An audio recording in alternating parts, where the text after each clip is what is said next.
Hello ವೀಕ್ಷಕರೇ, ನಮಸ್ಕಾರ. ತಮ್ಮೆಲ್ಲರಿಗೂ ಮತ್ತೊಮ್ಮೆ ಭಾಗ್ಯ ಟಿವಿಗೆ ಸ್ವಾಗತ ಸುಸ್ವಾಗತ ಕೋರ್ತಾ ಇದ್ದೀವಿ. ಭಾಗ್ಯ ಮತ್ತು ಗಿರೀಶ್. ಸ್ನೇಹಿತರೆ, ಗಸಗಸೆ ಪಾಯಸ ಮಾಡ್ತೀವಿ, ಶಾವಿಗೆ ಪಾಯಸ ಮಾಡ್ತೀವಿ, ಸಬ್ಬಕ್ಕಿ ಪಾಯಸ ಮಾಡ್ತೀವಿ, ಅನೇಕ ರೀತಿಯಲ್ಲೇ ಪಾಯಸನ ಮಾಡ್ತೀವಿ. ಇವತ್ತಿನ ಈ ವಿಡಿಯೋದಲ್ಲಿ ನಾವು ಸಬ್ಬಕ್ಕಿ ಮತ್ತು ಶಾವಿಗೆನ ಎರಡನ್ನೂ ಉಪಯೋಗಿಸಿ ಯಾವ ರೀತಿ ಬಹಳ ಸೊಗಸಾದ ರುಚಿನಲ್ಲಿ ಪಾಯಸ ಮಾಡೋದು ಅಂತ ತಿಳಿಸ್ಕೊಡ್ತಾ ಇದ್ದೀವಿ. ಹಾಗೆ ಬನ್ನಿ ಮತ್ತೆ ಆಗ್ತಾಡ ಸಬ್ಬಕ್ಕಿ ಮತ್ತು ಶಾವಿಗೆ ಪಾಯಸನ ಮಾಡೋದಕ್ಕೆ ಶುರು ಮಾಡೋಣ. ಸಬ್ಬಕ್ಕಿ ಮತ್ತು ಶಾವಿಗೆ ಪಾಯಸ ಮಾಡೋದಕ್ಕೋಸ್ಕರ ಮೊದಲಿಗೆ 1 ಕಪ್ ಅಳತೆಯ ಶಾವಿಗೆ, ಅರ್ಧ ಕಪ್ ಅಳತೆಯ ಸಬ್ಬಕ್ಕಿ, 3/4 ಕಪ್ಪಷ್ಟು ಕಂಡೆನ್ಸ್ಡ್ ಮಿಲ್ಕನ್ನು ತೊಗೊಂಡಿದ್ದೀವಿ, ಸಕ್ಕರೆ ಅರ್ಧ ಕಪ್ಪಷ್ಟು, ಹಾಲು ಅರ್ಧ ಲೀಟ್ರಷ್ಟು, ತುಪ್ಪ 2 ಟೇಬಲ್ ಸ್ಪೂನ್, ಗೋಡಂಬಿ 10ರಿಂದ 15, ಒಣದ್ರಾಕ್ಷಿ 10ರಿಂದ 15, ಏಲಕ್ಕಿಕಾಯಿ 2. ಇದಿಷ್ಟು ಈ ಒಂದು ಸ್ಪೆಷಲ್ ಪಾಯಸ ಮಾಡೋದಕ್ಕೆ ಬೇಕಾದಂಥ ಪದಾರ್ಥಗಳು. ಬನ್ನಿ ಈಗ ತಯಾರು ಮಾಡ್ತಕ್ಕಂಥ ವಿಧಾನ ಹೇಗೆ ಅಂತ ನೋಡ್ಕೊಳ್ಳೋರಂತೆ. ಬೇಕಾದಂಥ ಪದಾರ್ಥನೆಲ್ಲ ನೋಡ್ಕೊಂಡಾದ ನಂತರ ನಾವಿಲ್ಲಿಂದು ಸ್ಟವ್ ಮೇಲೆ ಕುಕ್ಕರ್ನ ಇಟ್ಕೊಂಡಿದ್ದೀವಿ. ಕುಕ್ಕರ್ಗೆ ಅರ್ಧ ಕಪ್ಪಷ್ಟು ಸಬ್ಬಕ್ಕಿನ ಹಾಕಿ, ನಂತರ 1 ಟೀ ಸ್ಪೂನಷ್ಟು ತುಪ್ಪನ ಹಾಕಿ ಮೀಡಿಯಂ ಫ್ಲೇಮಲ್ಲಿ 2ರಿಂದ 3 ನಿಮಿಷ ಸಬ್ಬಕ್ಕಿನ ಹುರ್ಕೋಬೇಕಾಗತ್ತೆ.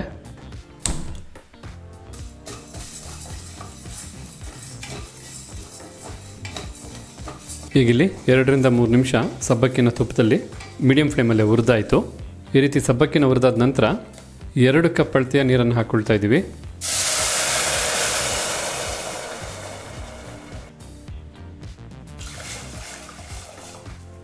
ಈ ರೀತಿ ನೀರನ್ನು ಹಾಕಾದ ನಂತರ ಕುಕ್ಕರ್ ಲಿಡ್ಡನ್ನು ಮುಚ್ಚಿ 3 ವಿಸಲ್ಲು ಕೂಗಿಸ್ಕೋಬೇಕಾಗತ್ತೆ.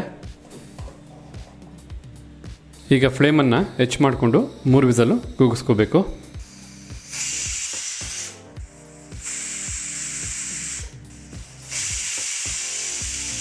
ಕುಕ್ಕರು 2 ವಿಸಲ್ ಬಂದಾದ ನಂತರ ಕಂಪ್ಲೀಟಾಗಿ ತಣ್ಣಗಾಗಿದೆ.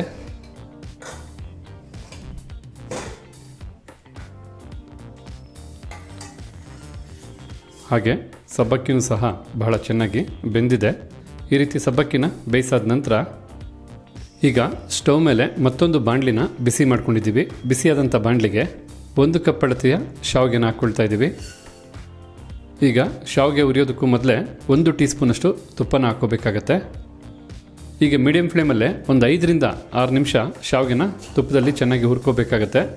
ಶಾವಿಗೆನ ಎಷ್ಟು ಚೆನ್ನಾಗಿ ಹುರ್ಕೊಳ್ತಿರೋ ಅಷ್ಟು ಸೊಗಸಾದ ರುಚಿನ ಪಡಿಬೋದು ನೀವು ಮಾಡ್ತಕ್ಕಂಥ ಪಾಯಸದಲ್ಲಿ. ಈಗ ಇಲ್ಲಿ ತಾವು ನೋಡ್ತಾ ಇರ್ಬೋದು 5ರಿಂದ 6 ನಿಮಿಷ ನೀಟಾಗಿ ಶಾವಿಗೆನ ತುಪ್ಪದಲ್ಲಿ ಹುರಿದಾದ ನಂತರ ಯಾವ ರೀತಿ ಬಣ್ಣ ಬದಲಾಗಿದೆ ಅಂತೇಳಿ ಈ ಒಂದು ಹದದವರೆಗೂ ಶಾವಿಗೆನ ಹುರ್ಕೊಂಡ್ರೆ ಸಾಕಾಗುತ್ತೆ. ಈ ರೀತಿಯಾಗಿ ಶಾವಿಗೆನ ಹುರಿದಾದ ನಂತರ ನಾವು ಕುಕ್ಕರಲ್ಲಿ ಏನು ಸಬ್ಬಕ್ಕಿನ ಬೇಯಿಸಿದ್ವಲ್ಲ ಅದನ್ನು ಈಗ ಬಾಣಲಿಗೆ ಹಾಕೋಬೇಕಾಗತ್ತೆ.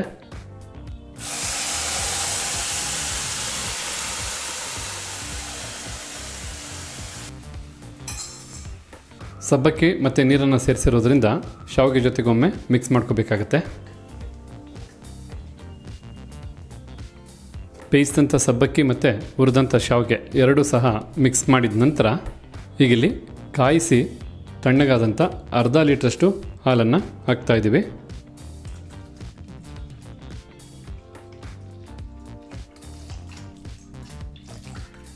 ಈಗ ಅರ್ಧ ಲೀಟ್ರ್ ಹಾಲು ಹಾಕಿರೋದ್ರಿಂದ ಹಾಲಿನ ಜೊತೆ ಸಬ್ಬಕ್ಕಿ ಮತ್ತು ಶಾವಿಗೆ ಬೆರಿಬೇಕು, ಅಲ್ಲಿವರೆಗೂ ಮಿಕ್ಸ್ ಮಾಡ್ಕೋಬೇಕಾಗತ್ತೆ. ಈ ರೀತಿ ಚೆನ್ನಾಗಿ ಮಿಕ್ಸ್ ಮಾಡಿದ ನಂತರ ಶಾವಿಗೆ ಚೆನ್ನಾಗಿ ಸಾಫ್ಟ್ ಆಗಬೇಕು, ಬೆಂದು ಹಾಲಲ್ಲೇ ಶಾವಿಗೆನ ಬೇಯಿಸ್ಕೋಬೇಕಾಗತ್ತೆ.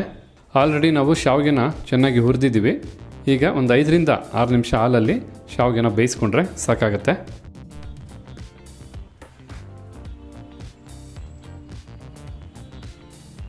ಈಗಿಲ್ಲಿ ತಾವು ನೋಡ್ತಾ ಇರ್ಬೋದು 5ರಿಂದ 6 ನಿಮಿಷ ಚೆನ್ನಾಗಿ ಕುದ್ದಾದ ನಂತರ ಹಾಲು, ಸಬ್ಬಕ್ಕಿ ಹಾಗೆ ಶಾವಿಗೆ ಎಲ್ಲನೂ ಸಹ ಗಟ್ಟಿಯಾಗಿ ಬೆಂದು ಎಲ್ಲನೂ ಸಹ ಚೆನ್ನಾಗಿ ಬೆರೆತಿದೆ. ಈ ಸಮಯದಲ್ಲಿ ಈ ರೀತಿ ಒಮ್ಮೆ ಮಿಕ್ಸ್ ಮಾಡಿಕೊಂಡು ತದನಂತರ ಅರ್ಧ ಕಪ್ಪಷ್ಟು ನೀರನ್ನು ಹಾಕಿ ಮತ್ತು ಅರ್ಧ ಕಪ್ ಅಳತೆಯ ಸಕ್ಕರೆಯನ್ನು ಸಹ ಹಾಕಿ ನೀರು ಮತ್ತು ಸಕ್ಕರೆ ಚೆನ್ನಾಗಿ ಬೆರೆಯೋ ಹಾಗೆ ಮಿಕ್ಸ್ ಮಾಡಿ ಮತ್ತೆ ಒಂದು 2 ನಿಮಿಷ ಕುದಿಸ್ಕೋಬೇಕಾಗತ್ತೆ.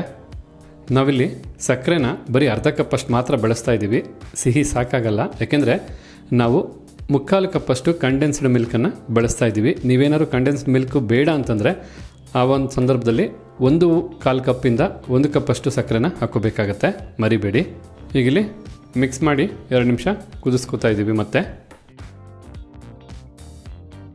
ಈಗಿಲ್ಲಿ ತಾವು ನೋಡ್ತಾ ಇರ್ಬೋದು 2 ನಿಮಿಷ ತುಂಬ ಚೆನ್ನಾಗಿ ಕುದ್ದಿದೆ.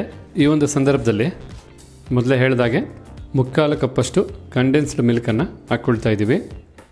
ನೀವು ಕಂಡೆನ್ಸ್ಡ್ ಮಿಲ್ಕ್ ಬಳಸೋದು ಬೇಡ ಅಥವಾ ಇಲ್ಲ ಅನ್ನೋದಾದರೆ 1/4 ಕಪ್ಪಷ್ಟು ಸಕ್ಕರೆನ ಹಾಕ್ಕೋಬೇಕಾಗತ್ತೆ, ಮರಿಬೇಡಿ.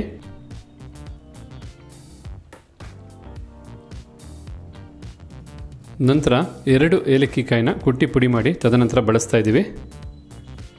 ಈಗ ಕಂಡೆನ್ಸ್ಡ್ ಮಿಲ್ಕ್ ಮತ್ತು ಏಲಕ್ಕಿ ಕಾಯಿ ಚೆನ್ನಾಗಿ ಬೆರೆಯೋ ಹಾಗೆ ಮತ್ತೊಮ್ಮೆ ಮಿಕ್ಸ್ ಮಾಡಿಕೊಂಡು ಇನ್ನು 2 ನಿಮಿಷಗಳ ಕಾಲ ಪಾಯಸನ ಕುದಿಸ್ಕೊಂಡ್ರೆ ಸಾಕಾಗುತ್ತೆ.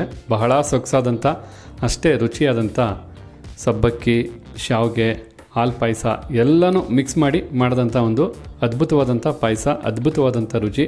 ನಾನು ಮೊದಲೇ ಹೇಳಿದಾಗೆ ನೀವು ಖಂಡಿತ ಶಾವಿಗೆ ಪಾಯಸ ಮಾಡಿರ್ತೀರ, ಸಬ್ಬಕ್ಕಿ ಪಾಯಸ ಮಾಡಿರ್ತೀರ, ಹಾಲು ಪಾಯಸ ಮಾಡಿರ್ತೀರ. ಇದು 3 ಒಳಗೊಂಡಂಥ ಪಾಯಸ. ಖಂಡಿತ ಒಮ್ಮೆ ಟ್ರೈ ಮಾಡಲೇಬೇಕು ನೀವು. ಈಗ ಇಲ್ಲಿ ನೋಡ್ತಾ ಇದ್ದೀರಲ್ಲ, ಮತ್ತೆ 2 ನಿಮಿಷ ಆದಮೇಲೆ ಬಹಳ ಚೆನ್ನಾಗಿ ಕುದ್ದು ಪಾಯಸ ಸಿದ್ಧವಾಗಿದೆ. ಈ ರೀತಿ ಚೆನ್ನಾಗಿ ಪಾಯಸ ಕುದ್ದಾದ ನಂತರ ಈಗ ತುಪ್ಪದಲ್ಲಿ ದ್ರಾಕ್ಷಿ ಗೋಡಂಬಿ ಹುರಿದು ಸೇರಿಸಬೇಕಾಗತ್ತೆ. ಅದಕ್ಕೋಸ್ಕರ ಈಗ ಮತ್ತೊಂದು ಚಿಕ್ಕ ಫ್ರೈ ಪ್ಯಾನನ್ನು ಬಿಸಿ ಮಾಡ್ಕೊಂಡಿದ್ವಿ. ಈಗ ಪ್ಯಾನ್ಗೆ 1 ಟೇಬಲ್ ಸ್ಪೂನಷ್ಟು ತುಪ್ಪನ ಹಾಕಿ ಬಿಸಿ ಮಾಡ್ಕೊಳ್ತಾ ಇದ್ದೀವಿ. ತುಪ್ಪ ಬಿಸಿಯಾಗಿ ಕರಗಬೇಕು. ಈಗ ಬಿಸಿಯಾದಂಥ ತುಪ್ಪಕ್ಕೆ 10 ರಿಂದ 15 ಗೋಡಂಬಿನ ಹಾಕಿ ಈಗ ಗೋಡಂಬಿನ ಒಂದು 30 ಸೆಕೆಂಡು ಫ್ರೈ ಮಾಡ್ಕೋಬೇಕಾಗತ್ತೆ ತುಪ್ಪದಲ್ಲಿ. ಸ್ವಲ್ಪ ಕ್ರಿಸ್ಪಿ ಆಗಬೇಕು, ಗೋಲ್ಡನ್ ಬ್ರೌನ್ ಬರಬೇಕಷ್ಟೇ. ಹೀಗಿಲ್ಲಿ ತಾವು ನೋಡ್ತಾ ಇರ್ಬೋದು, ತುಪ್ಪದಲ್ಲಿ ಗೋಡಂಬಿನ ಹುರಿದಾದ ನಂತರ ಸ್ವಲ್ಪ ಕಂದು ಬಣ್ಣ ಬಂದಿದೆ. ನಂತರ ನಾವೀಗ ಒಣದ್ರಾಕ್ಷಿನ ಹಾಕ್ಕೊಳ್ಳೋಣ. ಒಣದ್ರಾಕ್ಷಿನೂ 10 ರಿಂದ 15 ಹಾಕ್ಕೊಳ್ತಾ ಇದ್ದೀವಿ. ಒಣದ್ರಾಕ್ಷಿನ ಒಂದು 20 ರಿಂದ 30 ಸೆಕೆಂಡು ಹುರಿದ್ರೆ ಸಾಕು, ಬಹಳ ಬೇಗ ಉಬ್ಬಿಡುತ್ತೆ. ಯಾವುದೇ ಪಾಯಸ ಮಾಡಿದ್ರೂ ಈ ರೀತಿ ತುಪ್ಪದಲ್ಲಿ ದ್ರಾಕ್ಷಿ ಗೋಡಂಬಿನ ಹುರಿದು ಸೇರಿಸೋದ್ರಿಂದ ರುಚಿ ಬಹಳನೇ ಚೆನ್ನಾಗಿರುತ್ತೆ. ಈಗಲಿ ದ್ರಾಕ್ಷಿ ಗೋಡಂಬಿನ ಹುರಿದಾಯಿತು, ಬನ್ನಿ ಪಾಯಸಕ್ಕೆ ಹಾಕ್ಕೊಳ್ಳೋಣ.